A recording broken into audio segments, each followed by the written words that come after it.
Hello friends, जय माता दी। तो चलिए देखिए, माँ को दीप धूप का भोग लग चुका है, सप्तशती पुस्तक की पूजा हो चुकी है। यहाँ हलवा पूड़ी माँ का भोग लग गया है। ये रहा माँ का श्रृंगार। यहाँ दीपक देवता के पास देखिए हम लोग नारियल चढ़ा चुके हैं।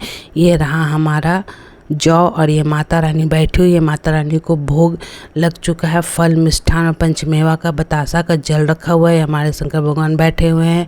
यहाँ पे हमारा संभरानी कप जल रहा है। चलिए अब हम लोग खोइछा के लिए आसनी बिछा लेंगे। आसनी के ऊपर एक लाल कपड़ा रख लेंगे जिसमें माँ के खोइछा को हम लोग बांध सके।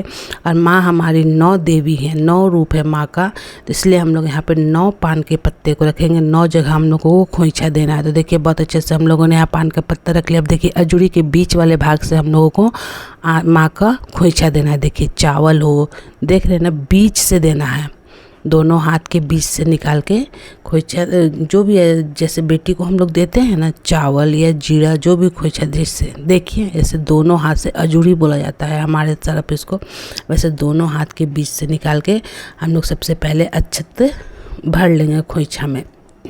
एक हाथ से कभी नहीं दिया जाता है, दोनों हाथ के बीच से भर लेंगे। और जो हमारा देखिए इसमें बच गया ना, मैं थाली नहीं रख पाई, वो जगह हमारा छोटा है। उसके बाद अब मैं यहाँ पे बतासा रख रही हूँ। बतासा दिया जाता है माँ को। और जो बच जाए ना वो अपने भंडारे में रख लीजिए। कभी पलट के खोइछा नहीं दिया जाता, नहीं तो आपकी लक्ष्मी बेटी जी के साथ चली जाएगी। बेटी बहू को जब हम लोग दें तब भी पलट के नहीं दें, माता को दें तब भी पलट के नहीं दें। जो बचा हुआ है हम अपने भंडारा में उसे रख लेते हैं। अब हम लोग यहाँ पे देखिए हरी इलायची दे रही है। ये माँ का खोइछा है इसलिए हरी इलायची देना ज़रूरी है। जब हम लोग बेटी बहू का खोइछा देते हैं तो उसमें हरी इलायची की कोई आवश्यकता नहीं होती। उसके बाद हम लोग यहाँ सुपारी देंगे। उसके बाद यहाँ पे हम लोग लौंग देंगे। कभी भी अपने घर की बेटी बहुओं को ना उड़ता हुआ आंचल से विदा नहीं करना चाहिए। उसके बाद देखिए हल्दी की गांठ रख लेनी है। आप अपने घर की बहू बेटी का विदाई करते हो तो खोइछा में हल्दी देते हो ना, वैसे माँ की भी खोइछा में हम लोगों को हल्दी रखना होता है। उसके बाद देखिए हम लोग सुहाग का प्रतीक चूड़ी डाल देंगे।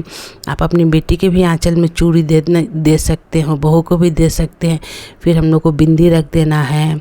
बहू बेटी को कभी मायके से बेटी जाए ना, देखिए सिंदूर रख देना, तो बिना चूड़ी का उसे नहीं भेजना चाहिए। आप उसे वस्त्र दे या ना दे, उसे सुहाग का चूड़ी ज़रूर पहना के भेजना चाहिए।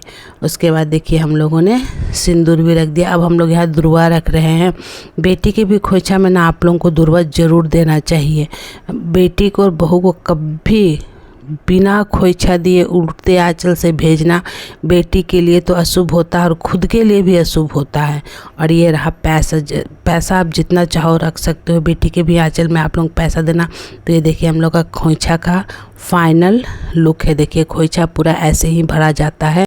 जैसे बेटी जाती है तो उसके खोइछा से 2-4 दाना चावल का या जीरा का निकाल लिया जाता है, वैसे ही ये माँ का खोइछा, माँ के खोइछा से हम लोग अपने खोइछा में आशीर्वाद लेंगे। तो इसके लिए हम लोगों को जो सुहाग का प्रतीक है, चूड़ी, बिंदी और सिंदूर ले लेंगे। और फिर माँ से हम लोग अपने खोइछा को आशीर्वाद लेंगे कि माँ आप हमारे खोइछा को हरदम भरे रखिए। धन्यवाद।